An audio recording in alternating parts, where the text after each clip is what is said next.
¿Me confirman que estén viendo todos la pantalla, por favor? Sin problema, mi señor, se ve bien y se oye. Muchas gracias, Carlos.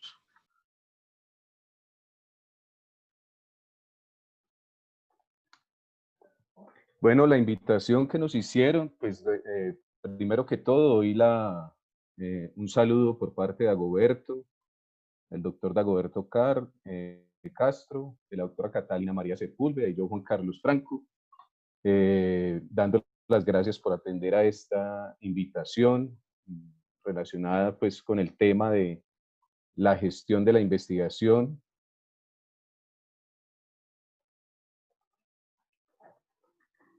desde ambientes virtuales de formación.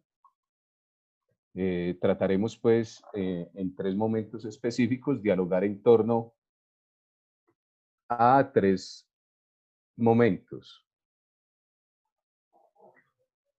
En un primer momento, un momento introductorio donde se pretende dar unas reflexiones en torno a las actuaciones implementadas desde la universidad en relación con la gestión de la formación de la investigación. En un segundo momento trataremos las reflexiones en torno a la formación en investigación en ambientes virtuales. Y en un tercer momento plantearán reflexiones en torno a nuevas formas de investigación colaborativa. En cada uno nos acompañará, en el segundo momento nos acompañará Catalina y en el tercer momento el doctor Dagoberto. Muy bien.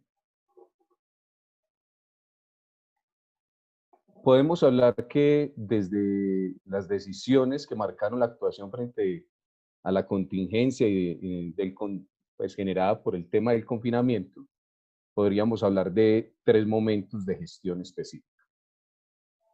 Entendemos la gestión como un proceso, un conjunto de procesos que implican al mismo tiempo diagnosticar, planificar, organizar, desarrollar y a posteriori evaluar, ¿cierto?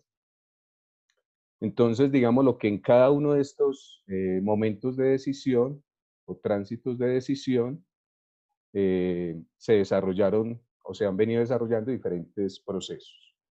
En un primer momento, la gestión de la continuidad en el proceso de formación.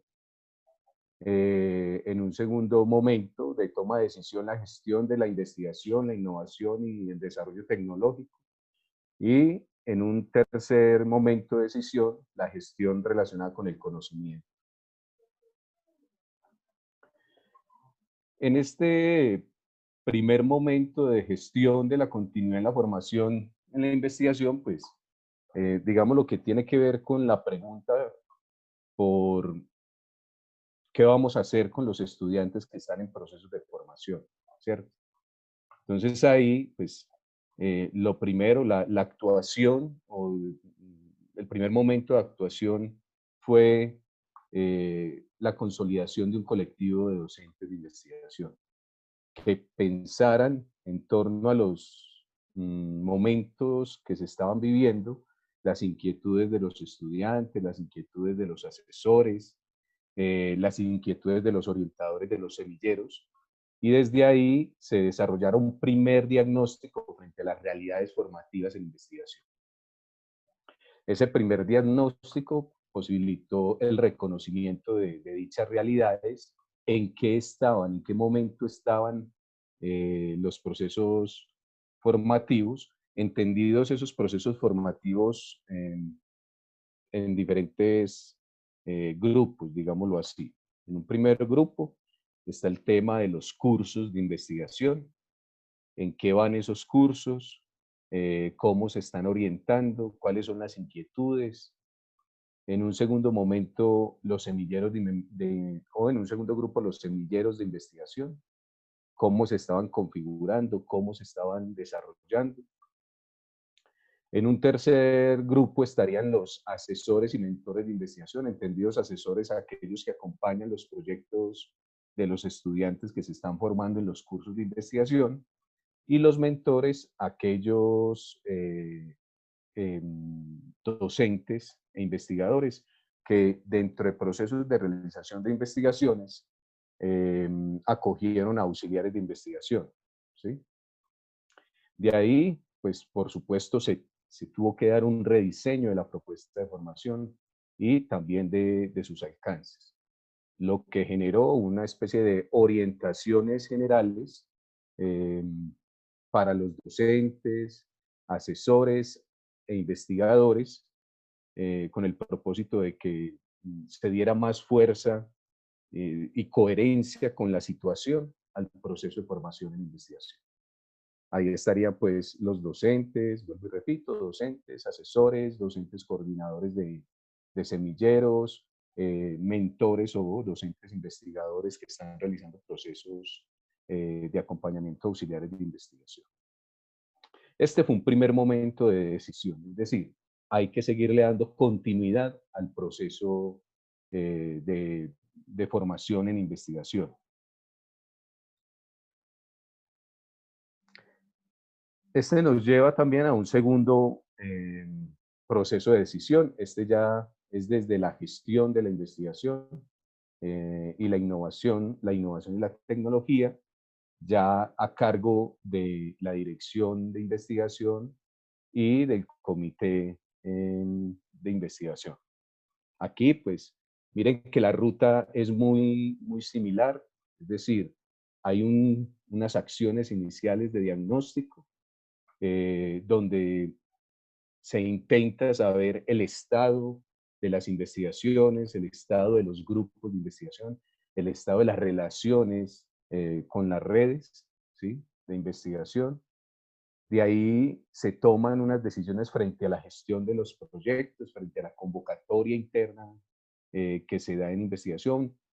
Aquí, pues, se tiene en cuenta tanto la convocatoria desde el punto de vista de las investigaciones, la convocatoria de productos, la convocatoria de desarrollo tecnológico y todo esto en relación con la publicación y divulgación de dichos productos, de dicha producción y darle continuidad, por supuesto, a la convocatoria. Había que tomar también decisiones desde el punto de vista financiero, igual pues es algo que involucra todo el tema de la gestión, el tema de los recursos humanos, los recursos físicos, los recursos técnicos, tecnológicos y por supuesto los recursos financieros. ¿Hacia dónde se debería dirigir la investigación en el estado actual? Es decir, en la coyuntura que se está viviendo. De ahí se genera pues un plan estratégico que posibilita seguir con la convocatoria, seguir promoviendo el tema de la producción investigativa y el tema de la continuación o dándole continuidad a los procesos investigativos que se vienen realizando de acuerdo a los informes dados en por cada uno de los, digamos, los líderes de grupo y, por supuesto, la continuidad en la participación en nuevos procesos, en este caso, en el desarrollo de propuestas de innovación para la contingencia, que ahí pues entraba en todos los campos, desde el punto de vista social, desde el punto de vista tecnológico, en fin, se participa en dichos procesos.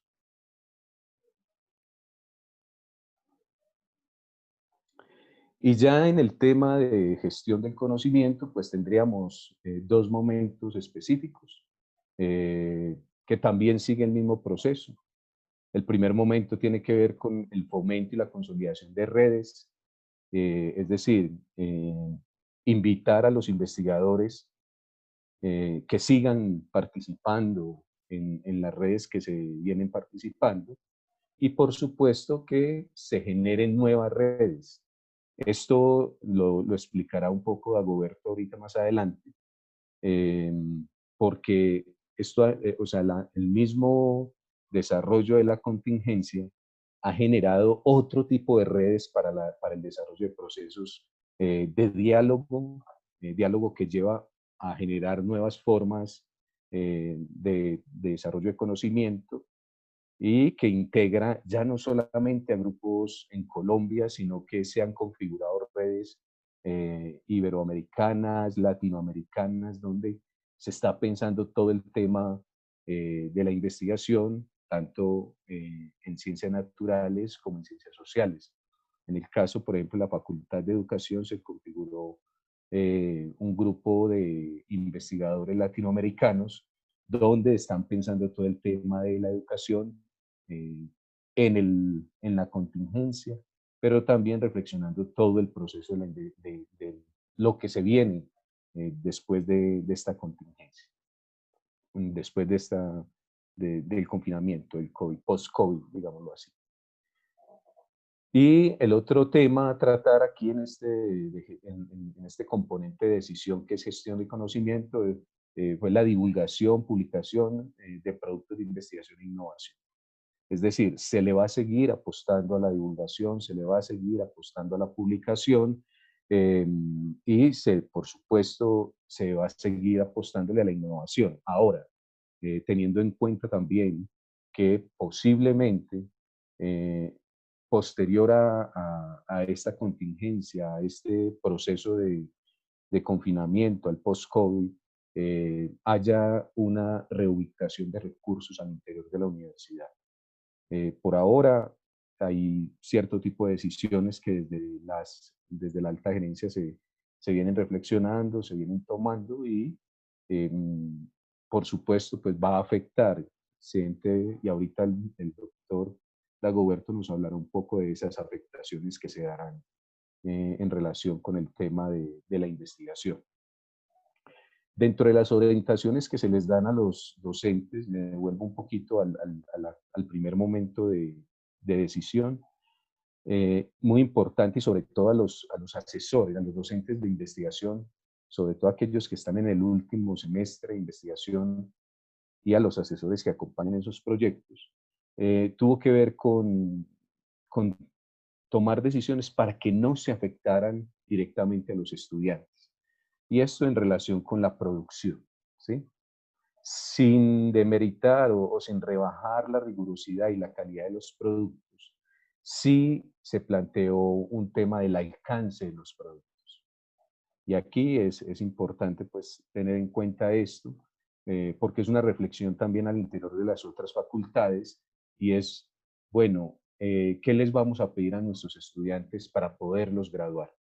Sin quitar vuelvo y repito, la rigurosidad de carácter formativo de la investigación y del proyecto, por supuesto, de investigación y sus productos, pero sin afectar tampoco al estudiante que también está en su último momento y desea graduarse.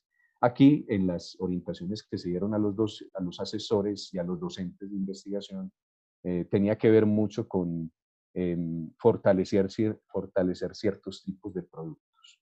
En este caso, artículos de reflexión, artículos de revisión y artículos de resultados parciales de investigación para aquellos que no habían consolidado todos sus datos y que no podían aplicar otro tipo de técnicas para poder saturar la cantidad de datos. Otros, por supuesto, eso mucho en ciencias sociales. En ciencias naturales, por supuesto, hay otro tipo de decisiones, ya que no hay acceso a laboratorios, posiblemente ya no hayan acceso a fuentes naturales de desarrollo. El doctor Dagoberto nos hablará un poco acerca de ese tema en relación con la investigación en ciencias naturales. Doy ahora la palabra a Catalina para que continúe con el tema de la formación en investigación en ambientes virtuales. Cata.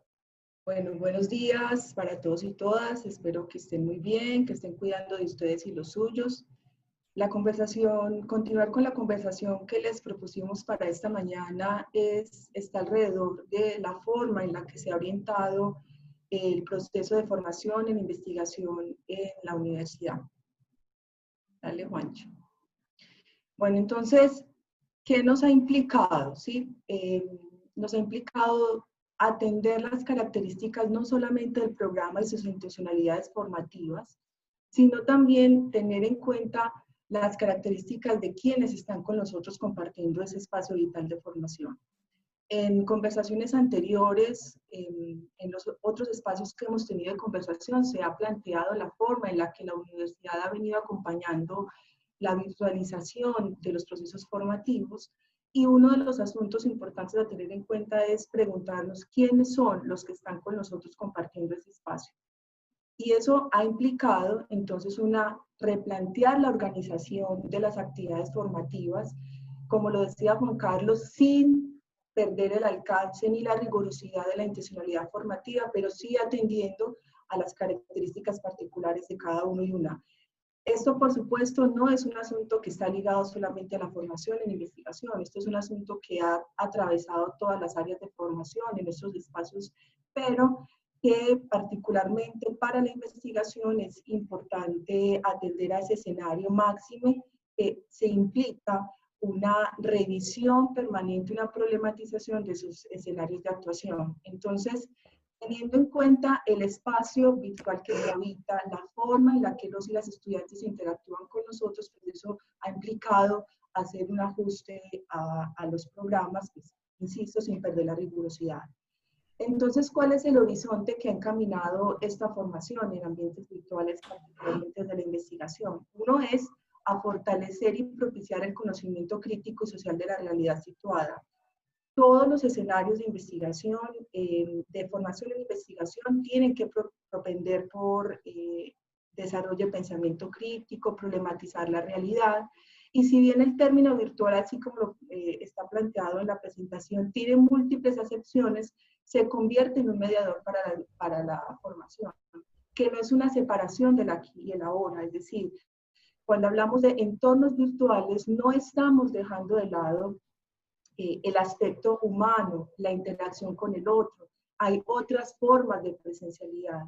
Y nos pone, digamos, un estar ahí en fuerza de impotencia, como lo escribía Levi en su texto, que es lo virtual, en el que nos propone otras formas de habitar los espacios de formación. Entonces, ¿esto qué nos ha posibilitado? Situar la experiencia no solo en el aprendizaje, en el contexto del estudiante, sino también hacer una relación entre esos espacios de negociación y de diálogo que se deben dar entre el docente y el estudiante. Nosotros tuvimos, a partir de marzo, tuvimos que hacer un ajuste a los procesos formativos, particularmente en los seminarios de investigación. En esa formación, pues estábamos acostumbrados ubicar escenarios presenciales, pero cabe recordar aquí también que la universidad tiene programas que están mediados por la modalidad virtual y programas desde la presencialidad.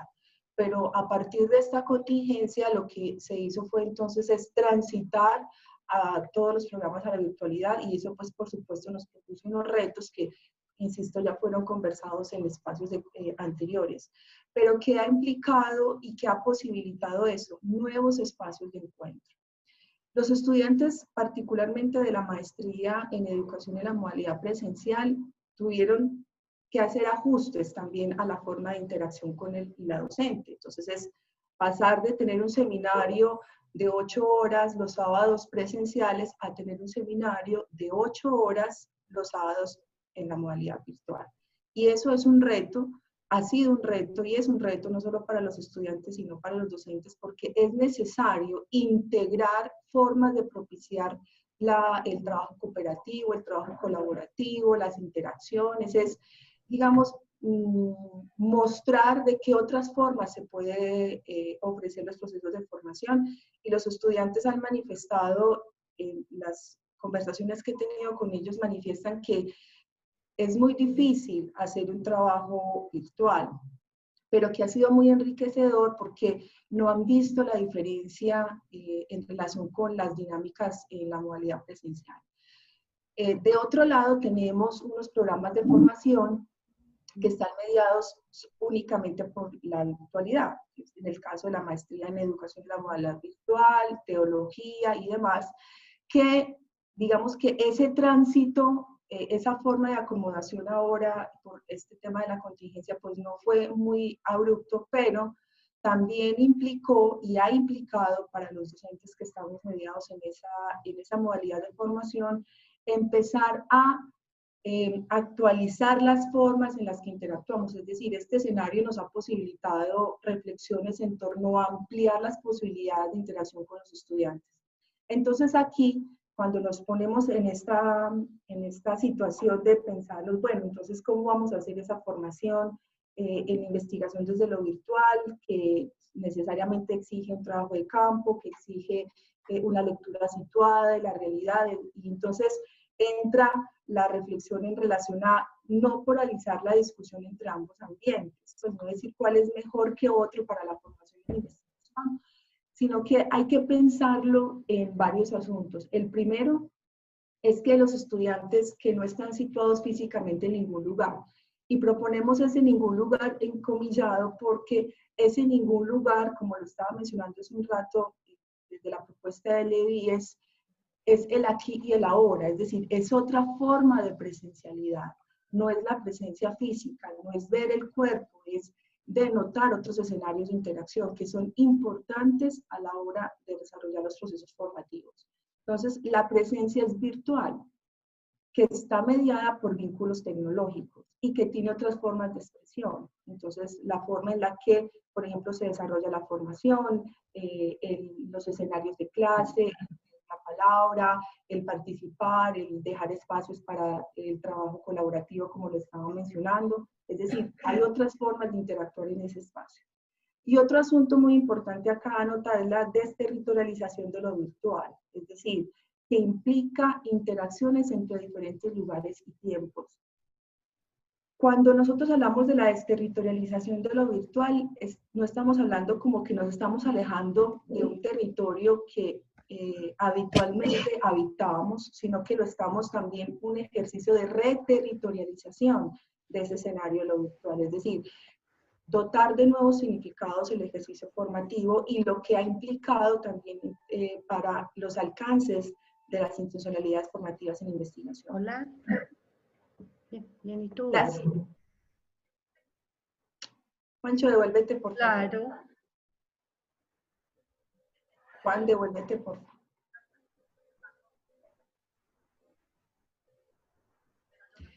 Entonces, en ese espacio se reconoce que, digamos que esas nuevas formas, esas experiencias vividas desde la virtualidad son distintas a la presencialidad, por supuesto, porque hay formas de interactuar, la comunicación es diferente, también hay que habituarnos a espacios distintos de interacción, pero no quiere decir que entre lo real y lo virtual no se den relaciones de complementariedad. ¿Qué nos ha invitado este nuevo escenario en la educación superior y en cualquier escenario educativo? Es empezar a pensar otras formas de buscar esa complementariedad. Y esto es clave para la formación en investigación. ¿En qué sentido? Porque, digamos que en el caso particular ha posibilitado un escenario de mayor comunicación con los estudiantes. Porque los estudiantes estaban acostumbrados a que siempre nos encontrábamos los sábados o en semana durante las sesiones del seminario, pero entonces ya se incorporan, se ajustan y se habitúan a otras formas de interactuar. Entonces, ese escenario es fundamental. Ya. Entonces, ¿qué se sugiere? Y a partir de la experiencia, yo soy docente de la maestría en educación en la modalidad virtual desde el 2011, y qué asuntos o qué aprendizajes se han derivado de este escenario.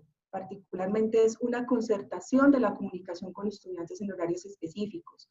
Es importante mantener una comunicación permanente, sobre todo porque los estudiantes en este momento, o sea, durante el ejercicio de formación en investigación, están haciendo una construcción epistemológica, hacen la fundamentación epistemológica de la investigación, luego hacen una reflexión alrededor de lo que es toda la ruta metodológica del escenario de investigación y concomitantemente están haciendo construcciones categoriales y reflexiones teóricas sobre su objeto de investigación, y eso conllevará entonces posterior a realizar procesos de trabajo de campo.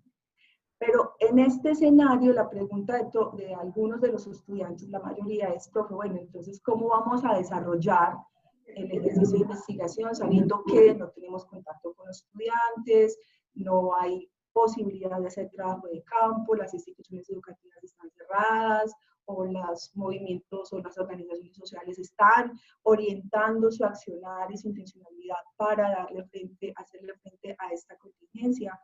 Entonces, lo que se ha optado es empezar a utilizar y hacer uso de esas nuevas mediaciones que están, articuladas a la virtualidad. Entonces, se han desarrollado, y cuento la experiencia de esto con un grupo que estoy acompañando de asesoría en maestría, se han desarrollado acciones y actividades de trabajo de campo a través de Google Meet, Zoom, Teams, etcétera, en los cuales hemos logrado establecer un diálogo con los y las participantes de las investigaciones. Entonces, esto también conlleva a hacer una revisión del programa de estudios para enfocarse en las habilidades y contenidos más importantes. Insisto, sin perder la rigurosidad. Esa revisión de alcances de las habilidades y contenidos más importantes está relacionada precisamente con lo que Juan Carlos estaba mencionando hace un instante, de revisar precisamente hasta qué punto pueden llegar los estudiantes con sus productos de investigación, insisto, sin perder la rigurosidad, atendiendo precisamente a esos limitantes de espacio y tiempo.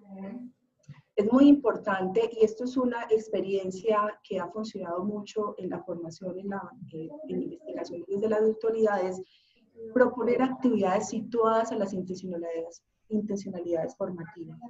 Entonces, ¿cómo se ha trabajado? La formación en metodología de la investigación, como lo mencioné hace un momento, pasaba por esos momentos de la reflexión epistemológica, la ruta metodológica, la construcción teórica, el trabajo de campo, el análisis y demás. Entonces, todos esos escenarios de formación han transitado a la par de los proyectos de investigación que están formulando los estudiantes. Entonces, digamos que eso es un espacio, un escenario en el que, a la par de que se va haciendo la formación en metodología de la investigación, se va haciendo un acompañamiento también a los proyectos de investigación y a la consolidación de esa problematización en los contextos particulares. Es muy importante también en ese sentido ser específicos en las orientaciones para el logro de los aprendizajes, es decir, qué asuntos son en los que los estudiantes necesitan profundizar y hacernos la pregunta siempre si están construyendo desde la problematización. Un asunto que hace parte de la formación en metodología de la investigación es, por ejemplo, el uso de bases de datos. ¿Cómo se hace la búsqueda en bases de datos científicas? La universidad tiene un espacio muy importante para ese escenario. Es posibilitar otras formas, ya que no se puede ir a las bibliotecas, no podemos ir a centros de documentación. Entonces, también ha sido una oportunidad para fortalecer ese escenario de búsqueda de bases de datos, que ha sido muy importante, sobre todo con criterios de calidad que permitan precisamente la pertinencia con las investigaciones que están desarrollando. Otro asunto muy importante, y eso, insisto, como le he mencionado, no es solamente una sugerencia para la formación en metodología de la investigación, sino también en cualquier área de formación, es la revisión periódica de actividades. Los estudiantes y las estudiantes están siempre enviando sus actividades, se hacen de manera secuencial, se desarrollan de tal manera que una actividad tenga que ver con la otra. Se ha procurado siempre por no llenar de actividades a los estudiantes, sino que las actividades que se diseñen y se propongan sirvan precisamente, uno, para garantizar la orientación y la intencionalidad de la formación, y dos, pues también que sirvan para fortalecer y cualificar sus proyectos de investigación. Y eso también ha hecho que pues, esas realimentaciones que se hagan de manera permanente. Eso, por supuesto, es un reto tanto para los estudiantes como para los docentes, porque ese escenario, como lo mencionaba, de la comunicación permanente, ha exigido un mayor tiempo de dedicación para el acompañamiento, porque los estudiantes están entonces ansiosos, ya no hay que esperar hasta el sábado o hasta la sesión de clase para la devolución, sino que hay que hacerlo de manera permanente, y una vez ellos entregan la actividad, entonces se hace la devolución, se concertan espacios de encuentro distintos a los espacios de encuentros sincrónicos para el desarrollo de las sesiones de clase. Y insisto, eso también ha sido una fortaleza y ha cualificado el proceso. Y tener en cuenta los medios para la mediación, que son virtuales, digitales o análogos. Nosotros estábamos acostumbrados desde la presencialidad a trabajar a través de medios análogos, pero ya estas nuevas formas de comunicación pues, nos han invitado a que es necesario tener en cuenta estos otros asuntos. Bueno, les voy a compartir acá un diseño problematizador que se ha pensado y que ha funcionado muy bien en la maestría en educación en la modalidad virtual.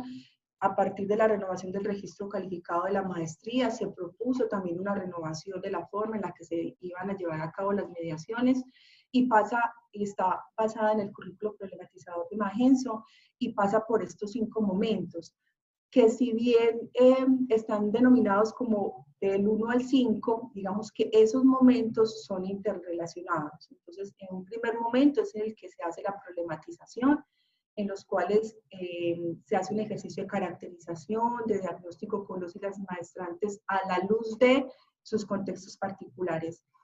Insisto que es muy importante, sobre todo en estos espacios virtuales, articular la formación con los escenarios de acción y de actuación de los y las estudiantes, porque ahí es donde van a encontrar mayor pertinencia para su proceso de formación.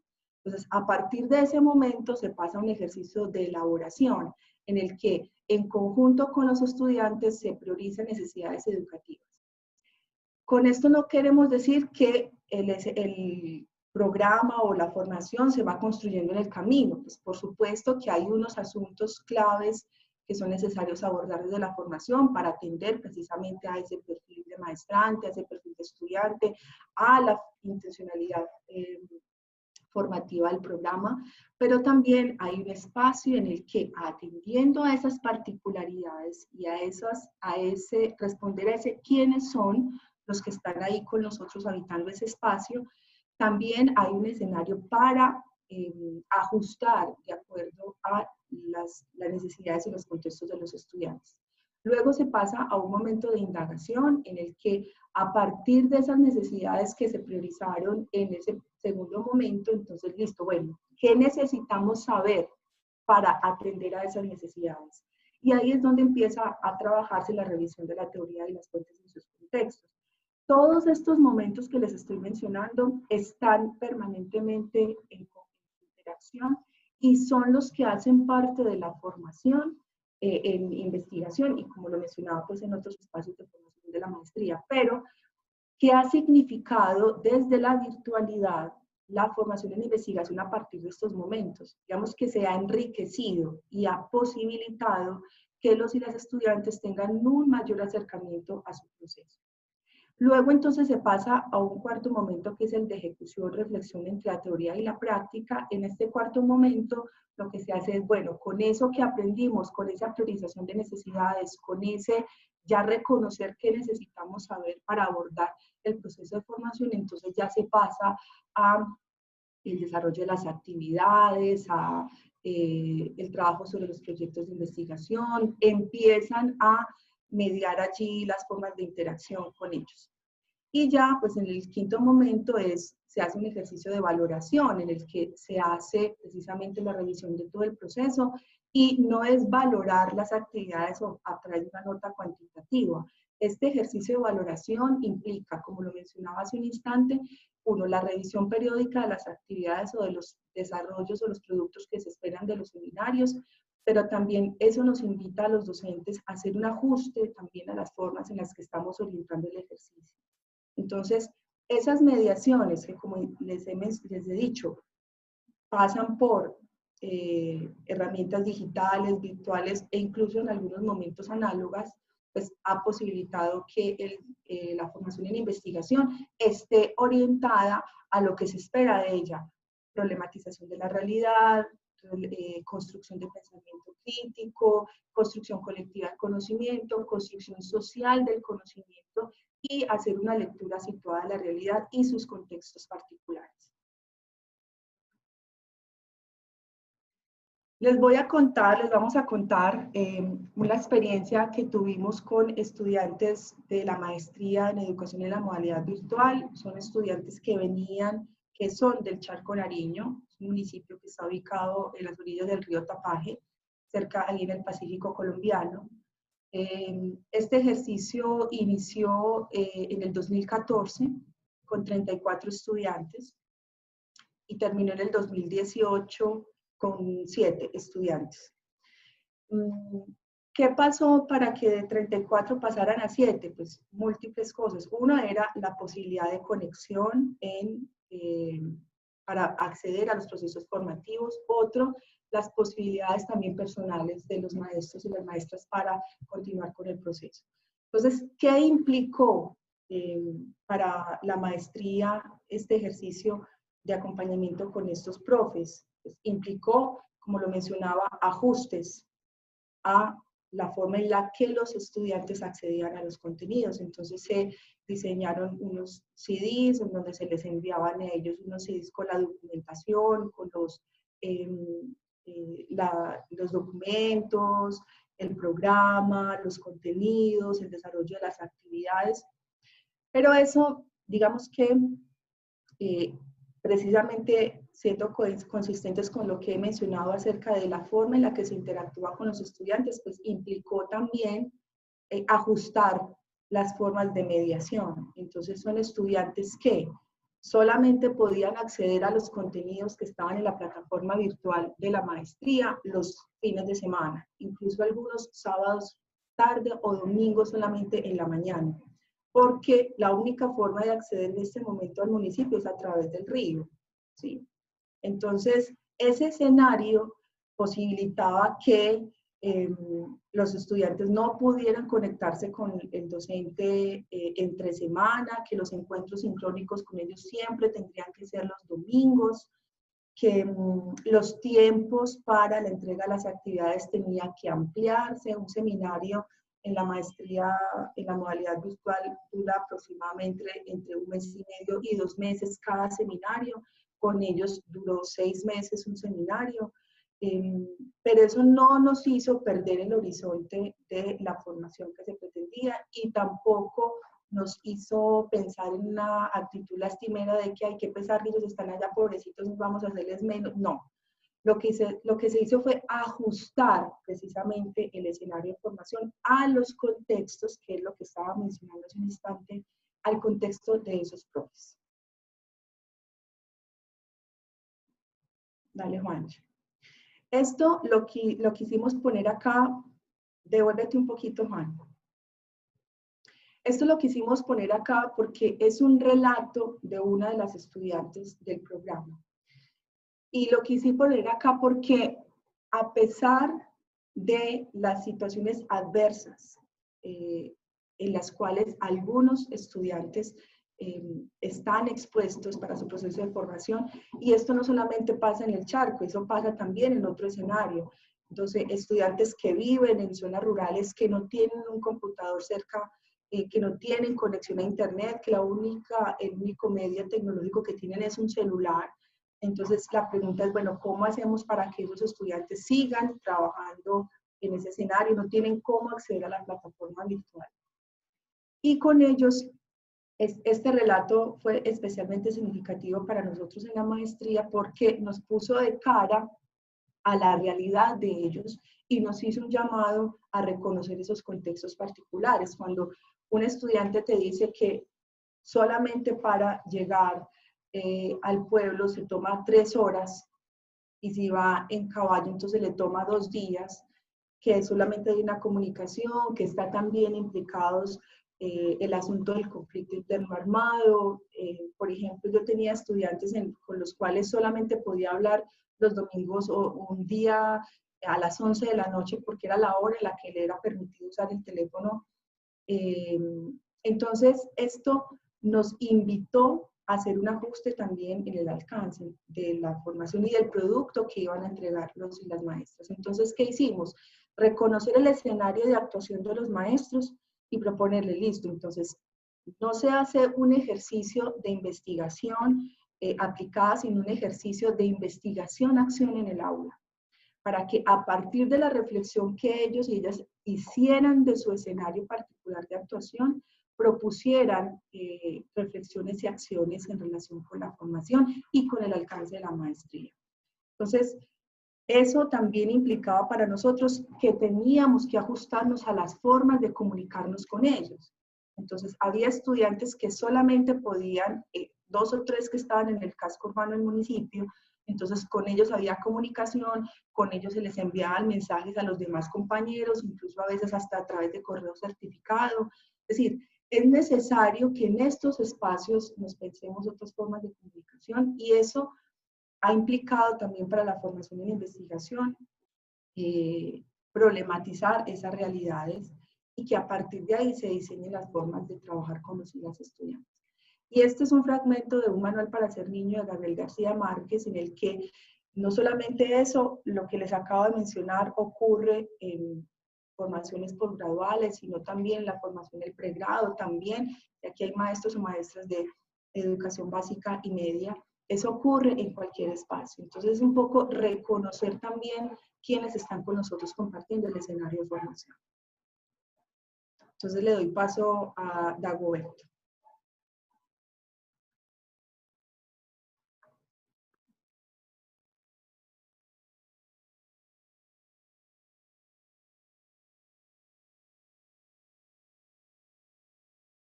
Doctor Dagoberto, tiene la palabra.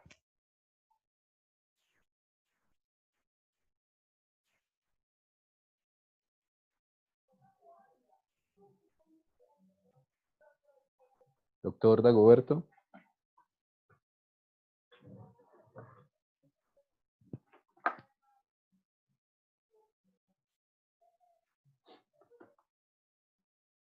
Tienes que habilitar el micrófono, lo tienes silenciado. No, bueno, suele suceder. Ah, sí, ya. Ahora sí, bueno, comentaba entonces, digamos que la experiencia que anteriormente nos mostraban nos demuestra cómo la actividad académica es dinámica, es transformativa, adaptativa y por lo tanto debe siempre conocerse el contexto. Aquí quería compartir rápidamente una historia. Esto es relativo a Einstein, cuando estaba dictando clases a sus estudiantes, que algún día los estudiantes le preguntaron: profesor, doctor Einstein, ¿estas no son las mismas preguntas del examen final del año pasado? Entonces él respondía: sí, pero este año las respuestas serán diferentes. ¿Esto qué implica? Que en general en el mundo académico, los investigadores siempre están buscando diferentes respuestas y el estado del conocimiento siempre será dinámico y se moverá hacia adelante. Y por lo tanto, este progreso es construido en la conexión de las ideas que se forman por años e incluso por décadas en muchos tiempos.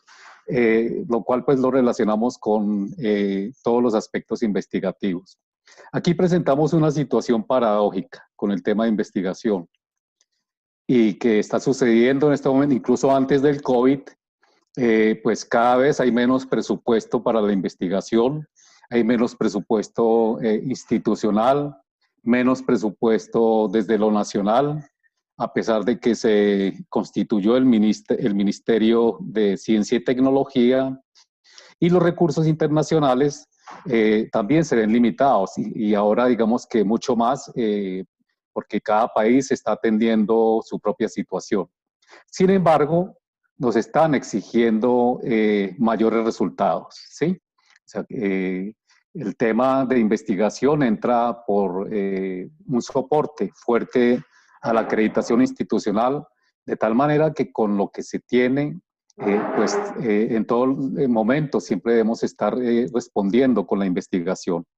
En este sentido, digamos que el quehacer científico, digamos que no se va a detener ante estas situaciones, ¿cierto? O sea, que los recursos no necesariamente son un impedimento para que se haga investigación.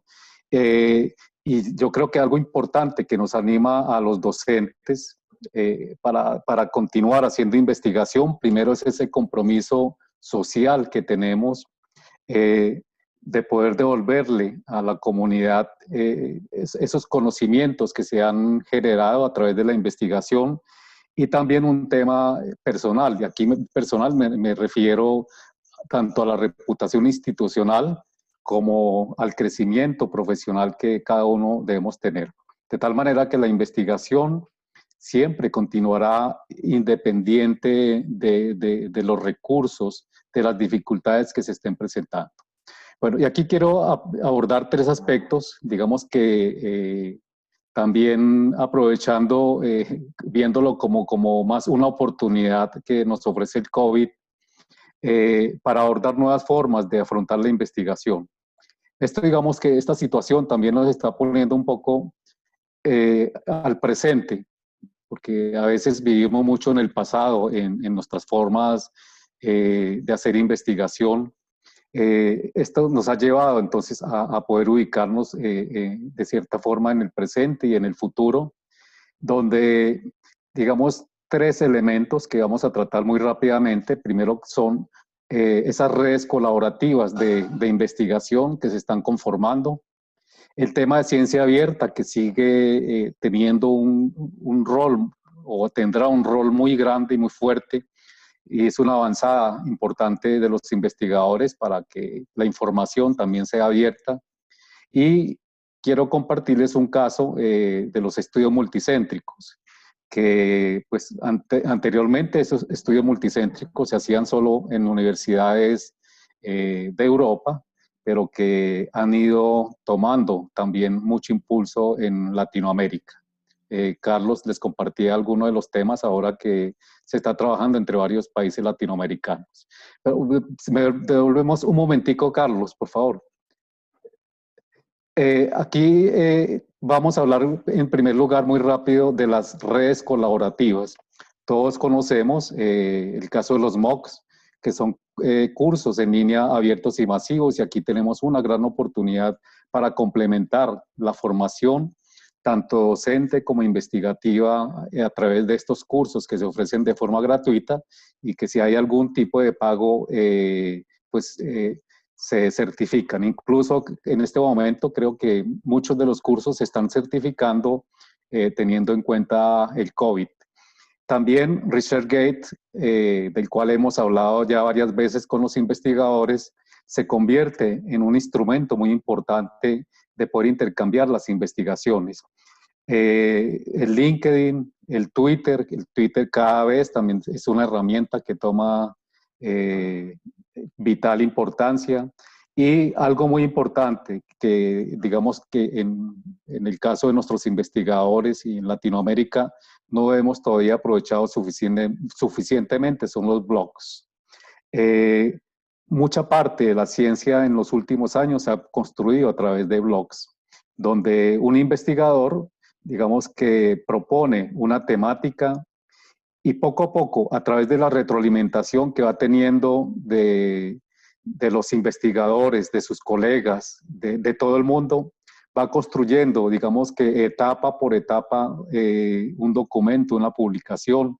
Y de allí que se han dado grandes publicaciones, por ejemplo, en temas tan complejos como son matemáticas cuánticas, donde un grupo de investigadores comienzan a abordar estas temáticas, la van enriqueciendo y se convierten luego en objeto de publicación. Entonces, digamos que las redes en este momento, las redes colaborativas, se vuelven nuestros grandes aliados, y tenemos que comenzar a conocerlas primero, por supuesto, y luego poder utilizarlas de forma adecuada para la investigación. Podemos seguir con la siguiente, Juan Carlos. Cuando hablábamos de ciencia abierta, digamos que se presenta ahora una gran oportunidad. Tomemos el caso del COVID. Esto es una averiguación que hice ayer en Web of Science. En los 3 últimos meses se registraron 3.441 artículos de ciencia de punta con respecto al caso del COVID-19. Y aquí algo muy interesante, y es que todo lo que se está realizando científicamente en el mundo está en acceso abierto. y digamos que esto va a cambiar de cierta forma también ese tema de las publicaciones que se hacían pues a través de Scopus, que para ver había que pagar o para publicar había que pagar. Aquí tomó una fuerza relevante el tema de las publicaciones, por ejemplo en el caso del COVID, donde en general en este mapa observamos las temáticas, el número de artículos que se tratan, digamos, desde medicina general interna, cirugía, el tema de oncología, de investigación en salud, aspectos ocupacionales, ambientales, etcétera. Son, digamos, las publicaciones que se vienen realizando en torno a una problemática como es el COVID. Entonces, fíjense que son más de 35, 40 artículos diarios que se están registrando en torno a una problemática y que, digamos, han servido a la sociedad para comenzar a tomar decisiones sobre lo que ahora hablamos de los protocolos, de investigaciones en torno a encontrar tratamientos, terapias o enfocadas hacia la vacuna. Entonces, digamos que este tema colaborativo, digamos, se ha vuelto muy importante y que, repito, va a causar un hito en el mundo sobre la ciencia abierta. La siguiente, Carlos, rápidamente, aquí digamos los países que más han avanzado en estas investigaciones, el número de artículos por país, los Estados Unidos y China, digamos que son los que lideran en el mundo las investigaciones, pero otros países como Inglaterra, Italia, India, Canadá, Alemania, Francia, vienen de igual manera desarrollando artículos científicos. Digamos que de cierta manera son la vanguardia que se tienen en el mundo para comenzar a afrontar esta situación. Pero aquí lo que quería traer a colación es que todo esto se está haciendo por ciencia abierta, donde cualquiera de nosotros podemos acceder rápidamente. Si abrimos investigaciones en COVID, vamos a encontrar lo que son artículos científicos relacionados con este aspecto. La siguiente, Carlos. Aquí traigo un caso que también ya muestra ese gran movimiento. Es uno de los tantos artículos, pero quizá lo importante es que adicional a las métricas convencionales, ¿cierto? Porque también digamos que estas situaciones ya nos han obligado o a los investigadores o a los financiadores incluso a ir más allá del índice H, porque el índice H, digamos que ha tenido críticas muy fuertes, porque llega solamente a un grupo de colegas las investigaciones, y ahora lo que se busca, cuando vemos aquí esto resaltado en rojo, está círculo, es el tema de almétricas.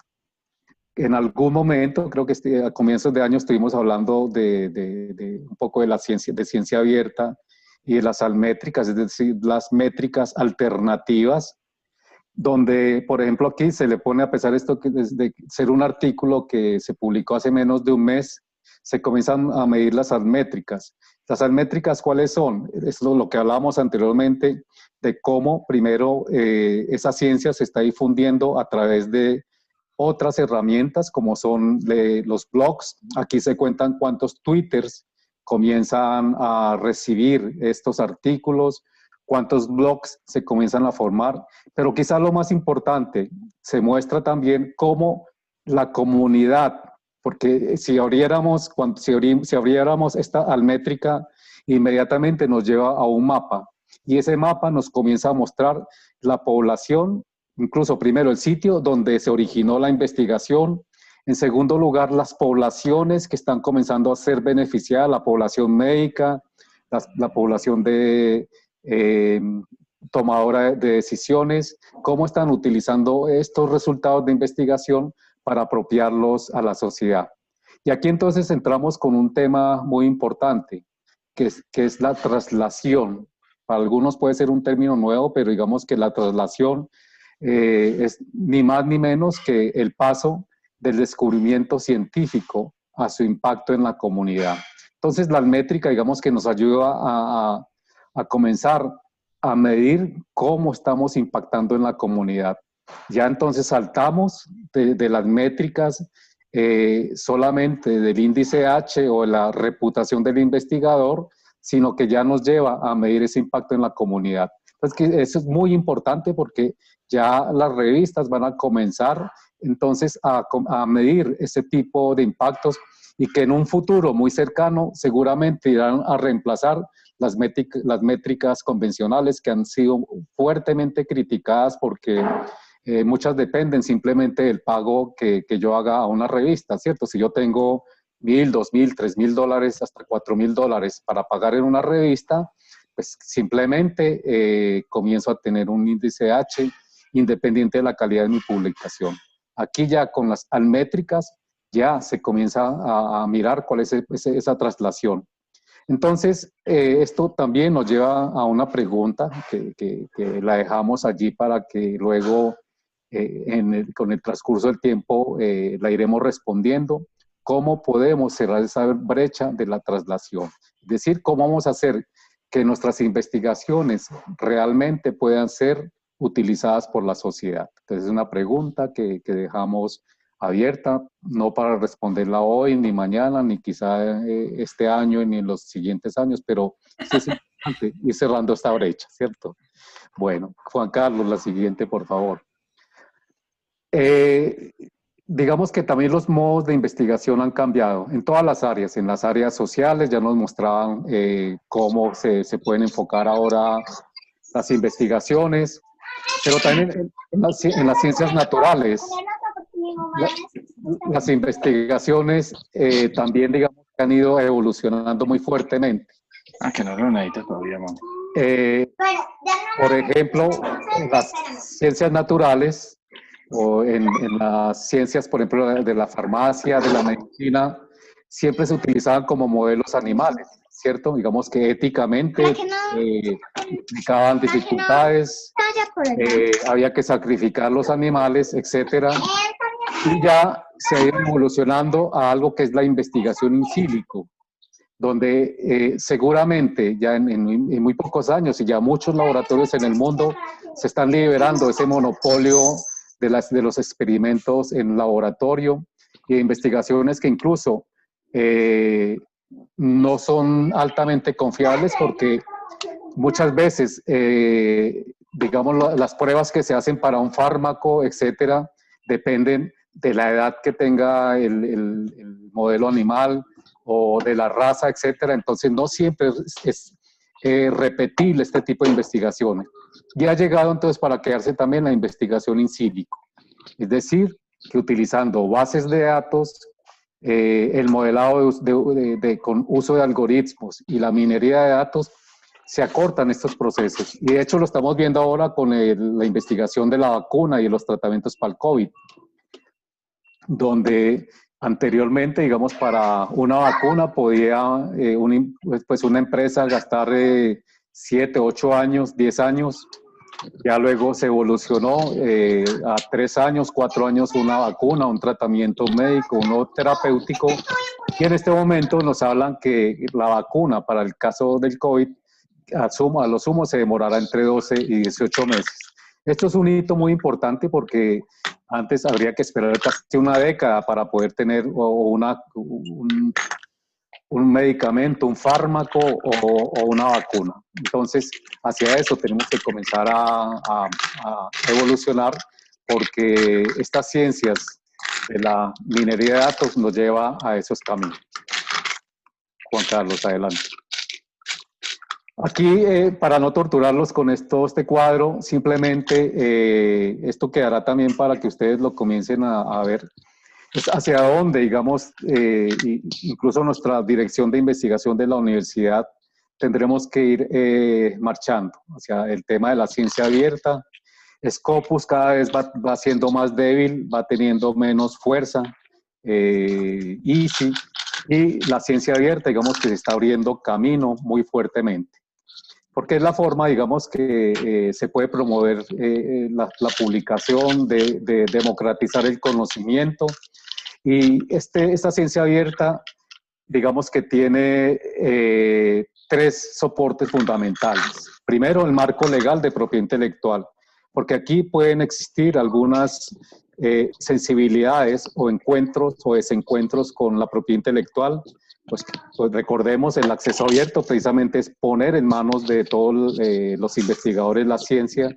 Entonces, digamos que hay que hacer ajustes en todos esos documentos o políticas de propiedad intelectual. Están las normas y protocolos de comunicación.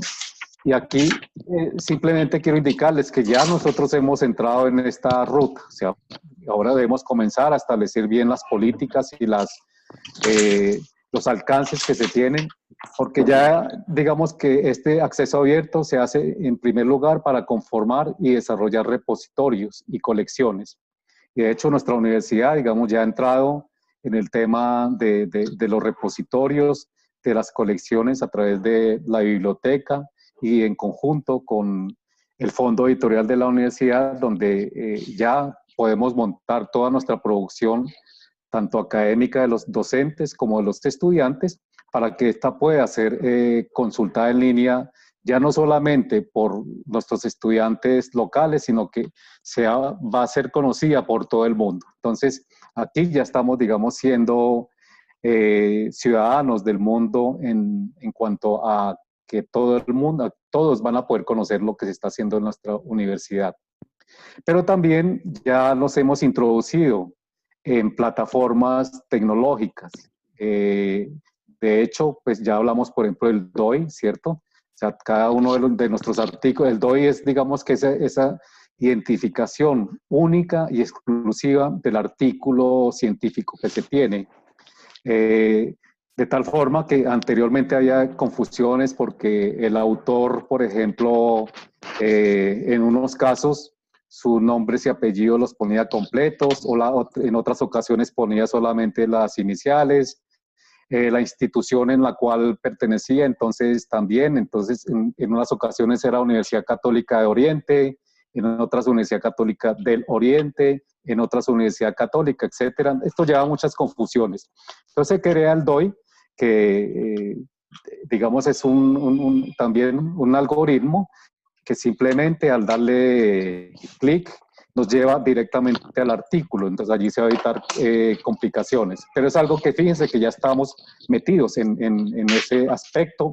Lo mismo el ORCID, todos nuestros investigadores también en la Universidad Católica tenemos ya nuestra cédula de identidad como investigadores. Esto también ya comienza a evitar las confusiones de homónimos o de otros tipos de investigadores que podrían confundir qué es lo que está publicando cada uno de nosotros. También IRALIS, digamos, otros archivos, el IRALIS, donde también, digamos, que se llega pues a homogenizar la forma en que nos deben citar en el mundo. Entonces, fíjense que ya estamos utilizando muchas de estas plataformas tecnológicas de acceso abierto a las publicaciones científicas, y también estamos utilizando ya algunos de los software que son también libres y abiertos, como son el Open Journal System, donde también nuestras revistas, las que tiene la universidad, digamos que ya se están articulando a este acceso abierto, y el DSpace, que hace parte, digamos, de nuestro repositorio institucional. Entonces, fíjense que ya algunas veces todavía sin conocerlo, ya nos hemos ido introduciendo en el tema de ciencia abierta en diferentes tópicos. Y lo que falta ya es comenzar a establecer entonces, pues quizá las políticas, algunas directrices y el camino que debe tomar la universidad hacia este tema de la ciencia abierta. Por favor, la siguiente, Juan Carlos. Y también finalmente quería compartirles nuevas formas de hacer investigación, y es el caso de las investigaciones o estudios multicéntricos o colaborativos. Es una tendencia que les decía anteriormente, está tomando mucha fuerza y muchas investigaciones ya se están realizando a través de esto. Y nuestra universidad, por supuesto, no ha sido ajena. Aquí traigo algunos casos. Juan Carlos ya nos hablaba de ese proyecto colaborativo con Latinoamérica sobre el tema de investigación en educación que se está realizando. Pero la universidad también ha participado, por ejemplo, en un proyecto latinoamericano sobre percepción del consumo de comida ambulante. Participaron 10 países. Por la Universidad Católica estuvo participando, creo que la profesora Natalia, de nutrición.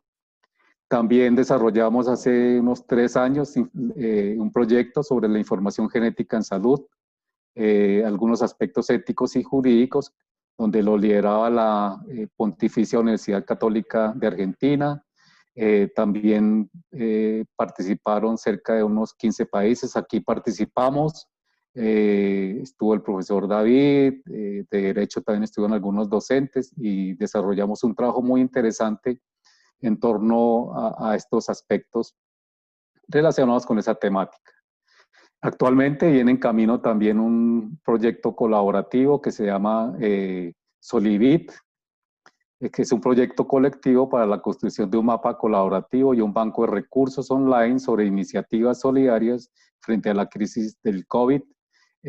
Por parte de la Universidad Católica, lo está liderando la profesora Magda del grupo Gípsicos, donde ya vemos aquí en el mapita que están todas las instituciones, son muchas universidades de España, hay algunas entidades públicas de Barcelona, y está nuestra Universidad Católica participando. Incluso ya se abrió también la convocatoria a nivel interno para mirar quién más qué grupos se pueden unir también a esta iniciativa. Donde en general, digamos, como caso común en todos estos estudios multicéntricos, todos los datos son de acceso abierto. Y aquí quería detenerme un momento en el tema de estos estudios multicéntricos.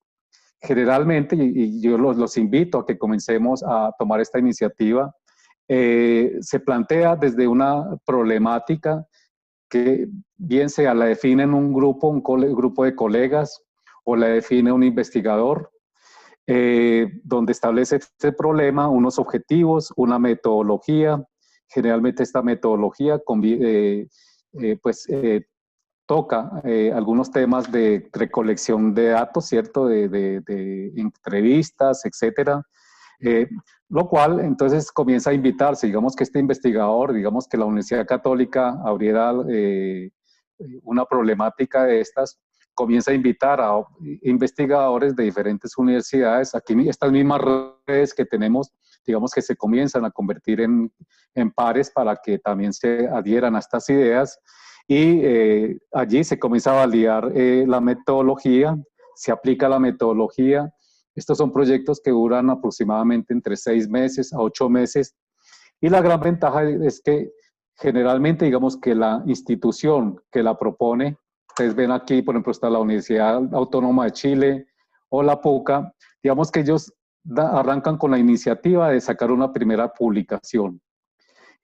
La ventaja y los acuerdos que se llegan con este tipo de estudios multicéntricos es que, primero, todo queda todos los datos quedan abiertos para el grupo que participó, pero adicional, cada publicación que se realiza, siempre los investigadores que se articularon a él serán coautores en toda publicación que se haga, así sea interna, porque siempre va a haber una base de datos, que es algo también ahora lo que tenemos que comenzar a acostumbrarnos. Las bases de datos se convierten en un soporte fundamental, porque como decía el profesor Einstein, que otra vez porque es la misma pregunta, lo mismo sucede con las bases de datos. Las bases de datos tienen cientos de formas de poder interpretarlas. Esas bases de datos, una distinción, entonces vuelve la red y quizás hace una interpretación también del resultado, sobre todo muy articulados a su contexto. Entonces son formas colaborativas que nos permiten crecer. Aquí se vinculan estudiantes. Sé que, por ejemplo, en el caso del estudio sobre percepción de comida ambulante, una estudiante incluso va a recibir mención meritoria por el trabajo que se realizó, etcétera. Entonces son nuevas formas que nos permiten hacer investigación internacional de muy alta calidad, porque aquí podemos trabajar con los investigadores más reconocidos del mundo. Y vamos a cerrar, Carlos, la última. Un trabajo, digamos, donde vengo participando, que es sobre usos de la diversidad. el caso de una planta que se llama amarilideaceae. Ustedes ven allí las fotos, una plantica ornamental. De ella hace parte una que muchos conocemos como varita de San José, donde se formó una red internacional. Ya llevamos 4 años trabajando, 5 años, perdón, una red que se llama Bifrenes, en la cual participamos 15 grupos de investigación, 106 investigadores, 11 países, donde se publica continuamente sobre estas temáticas. Esta planta se utiliza debido a que produce un metabolito muy importante que se llama galantamina, que se ha utilizado y es casi el único, en este momento el único tratamiento que existe para la cura del Alzheimer. Entonces, hemos venido cada vez incrementando más y sumándole más conocimiento, primero a una planta que es nativa nuestra, o nativa pues de muchos países, pero en nuestro caso pues tenemos plantas que son tanto endémicas como nativas de la región. Y también nos ha permitido entonces formar estudiantes de doctorado. Ya he tenido un estudiante de doctorado de una universidad de Argentina, pero también nos ha permitido continuar con proyectos de investigación, por ejemplo, Antecolciencias. En este momento tenemos un proyecto activo sobre rastreo biodirigido de moléculas anticancerígenas inspiradas en productos naturales. Esto, digamos, utilizando también investigación in silico para comprobar si estas moléculas extraídas de la planta pueden servir para diversos cánceres. Son como 10 tipos de cáncer que se están evaluando en este momento. Y es un tema colaborativo en este caso, con la Universidad de Antioquia, etcétera, pero que siempre los resultados los vamos incorporando a esa red que se llama Bifrenes, que tiene, digamos, como sede España. Y siempre invito a que se tipo de red financiar a los investigadores, pongan los ahorros que cada uno en torno a estas nuevas formas de investigación colaborativa que, digamos, por la misma situación que se presenta y por la fuerza, digamos, que vienen tomando el tema de investigación abierta, de conocimiento abierto, nos lleva a ponernos a frente en estos aspectos. Muchas gracias. Muchas gracias, doctor Dagoberto. Antes de abrir 1 o 2 o 3 comentarios, quería invitarlos para el próximo webinar que tocará el tema de expectativas y retos asociados a la extensión y proyección social universitaria mediados por ambientes virtuales. Este se llevará a cabo el próximo viernes, en 8 días, a la misma hora. Bien, vamos a abrir, no sé si hay algunos comentarios, ya como para ir cerrando este webinar. Juan, por aquí leo una pregunta de la profesora, más bien un comentario de la profesora Silvia, donde ella plantea cómo, digamos, que, claro, los investigadores hemos ido construyendo conocimientos, hemos ido construyendo información, y digamos que si nosotros comenzáramos a tomar toda esta información que se ha construido durante tanto tiempo, como le decía, mire que ese conocimiento lo vamos construyendo día a día, año a año, décadas quizá. Entonces, digamos que se convierte en una herramienta. Y en el futuro, pues les decía, incluso las bases de datos que se tienen de las investigaciones es quizá la herramienta más potente que la misma publicación como tal. O sea, los datos, ¿sí? Todos estos resultados de las experimentaciones. Ya digamos que en el tema de acceso abierto incluso se pueden colgar o publicar, porque ya hay revistas que están publicando solo los vasos para que se comience a construir los tópicos. Entonces, la gran ventaja es que generalmente van a tener que citar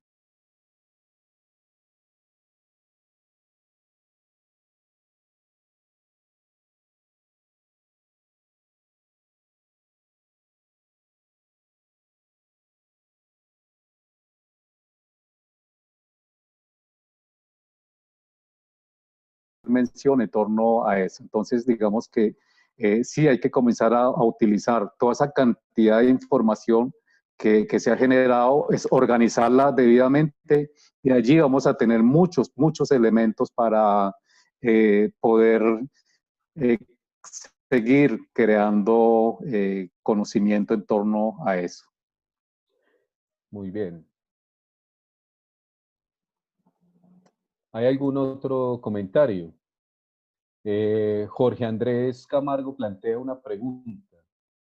Con una de los estudiantes teníamos un proyecto cuantitativo correlacional, pero no se alcanzó a realizar las encuestas por la salida de los estudiantes de la universidad en la contingencia y están en último semestre.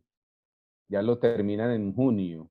¿Qué posibilidad hay de dejar el planteamiento del proyecto y se les valga como trabajo de grado y con otros estudiantes complementar el análisis, discusión y el final del proyecto? ¿O no es posible? Jorge, y para todos, pues es como una decisión más desde los comités curriculares y de la facultad a la que se pertenece. ¿Sí? Es un tema que deben tratar dentro de las facultades. En el caso de la Facultad de Educación, pues se tomaron 3 decisiones, lo había planteado ahorita. Una, que los estudiantes tengan la posibilidad, si no habían generado datos y era su último semestre de investigación, construir un artículo de reflexión temática en torno pues, a su pregunta de investigación. 2, construir un artículo de revisión, ¿sí? También teniendo en cuenta su pregunta de investigación. Y el tercero, si no tenían datos totales relacionados con su proyecto de investigación, sino datos parciales, y no se podían generar los nuevos datos o más datos, pues sería el artículo de resultados parciales de investigación, que es, digámoslo así, una especie de confrontación teórica con los datos generados inicialmente. Ya en el caso pues, de ustedes, de la facultad, pues sería como tomar decisiones de hasta dónde van a llevar a las estudiantes en relación con su proyecto de investigación. Pues si no se pueden generar los datos, pues hay que darles una alternativa, pero que no reduzca, digámoslo así, el desarrollo de las competencias necesarias frente al proceso investigativo, ¿cierto? Desarrollo escritural, desarrollo de lectura, desarrollo de interpretación de datos, como lo decía el doctor Dagoberto en algún momento, y pensamiento crítico, como lo planteaba la profesora Catalina. Sí, es complementar realmente, digamos que la universidad debe, digamos, tener el cuidado de que los estudiantes que están en proceso de grado no vayan a sufrir, digamos, retrasos serios en su proceso ya de graduación. Entonces, sí debemos buscar, yo estoy de acuerdo con Carlos, formas alternativas sin que se demerite la calidad, ¿cierto? Ya nos presentaba 3 formas y sobre todo, digamos, con el caso de los estudiantes de pregrado, donde lo que debemos analizar más que la generación de conocimiento o pues como está también algunas veces nuevo conocimiento, es más poder verificar y fortalecer esas habilidades en el tema escritural, en el tema de pensamiento crítico, de análisis de la información, de la reflexión, de tal manera que si nosotros, digamos, logramos que el estudiante demuestre que está en capacidad de buscar en bases de datos, de analizar esa información, o por lo menos esa literatura, de poder revisarla y hacer un análisis crítico de ello, ya estamos garantizando que vamos a tener un profesional que se va a poder defender posteriormente en el mundo laboral o lo que quiera él, pues continuar con su vida profesional. Entonces, sí es importante y es una invitación a todos nuestros docentes que busquemos las maneras para ayudarle a los estudiantes y que no tengan que quizás suspender sus trabajos de grado durante 6 meses o incluso un año por esta situación. Entonces, pues, invitarlos a buscar alternativas y tener en cuenta la que Carlos nos mostraba ahora. Muy bien, si hay alguna otra intervención, pues...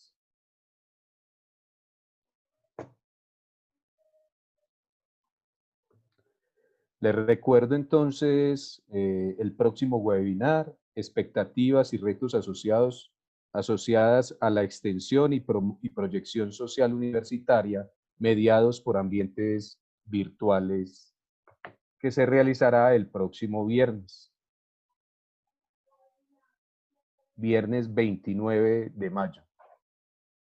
Muy bien, agradecemos la participación de todos y todas en este encuentro.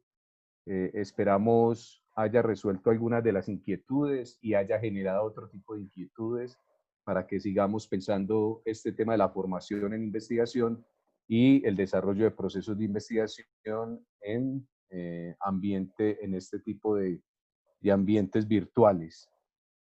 Hay un nuevo mensaje. Ok. Muchas gracias a todos y todas por su participación. Un fuerte abrazo y una feliz tarde. Bueno, muchas